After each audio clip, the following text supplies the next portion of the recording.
కార్తీక పురాణం ప్రారంభం. కార్తీక పురాణం 9వ అధ్యాయము. విష్ణు పార్షద యమదూతల వివాదము. ఓ యమదూతలారా, మేము విష్ణుదూతలము, వైకుంఠము నుండి వచ్చితిమి.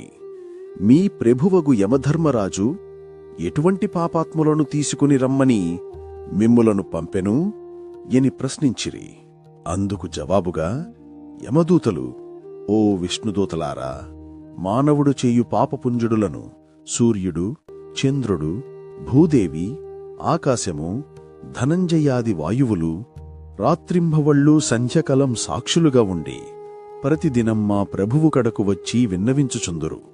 మా ప్రభువుల వారి కార్యకల్పవలను చిత్రగుప్తునిచే చూపించి ఆ మనిషిని అవసాన కాలమున మమ్ము పంపి వారిని రప్పించెదరు. పాపులెటువంటి వారో వినుడు.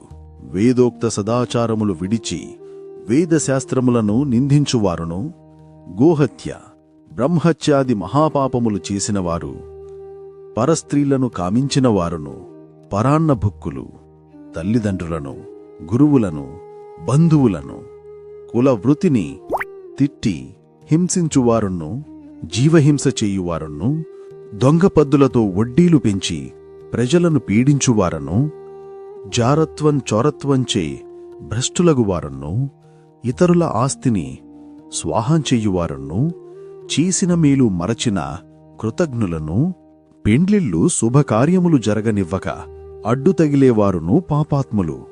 వారు మరణించగానే తన కడకు తీసుకొని వచ్చి నరకమందు పడద్రోసి దండింపుడని మా యమధర్మరాజుగారి యాజ్ఞ. అది అటులుండగా ఈ అజామీలుడు బ్రాహ్మణుడై పుట్టి దురాచారములకు లోనై కులభ్రష్టుడై జీమహింసలు చేసి కామాంధుడై వావివరసలు లేక సంచరించిన పాపాత్ముడు.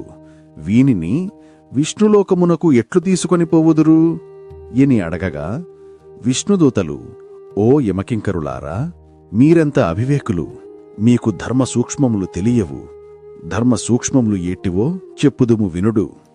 సజ్జనులతో సహవాసము చేయువారును, జపద్దాన ధర్మములు చేయువారును, అన్నదానము, కన్యాదానము, గోదానము, సాలగ్రామదానము చేయువారును, అనాథ ప్రేత సంస్కారములు చేయువారును, తులసివనం పెంచువారును, తటాగములు త్రవ్వించువారును, శివకేశవులను పూజించువారును, సదా హరి నమస్మరణ చేయువారును, మరణకాలమందు నారాయణ అని శ్రీహరిని గాని, శివ అని శివుణ్ణి గాని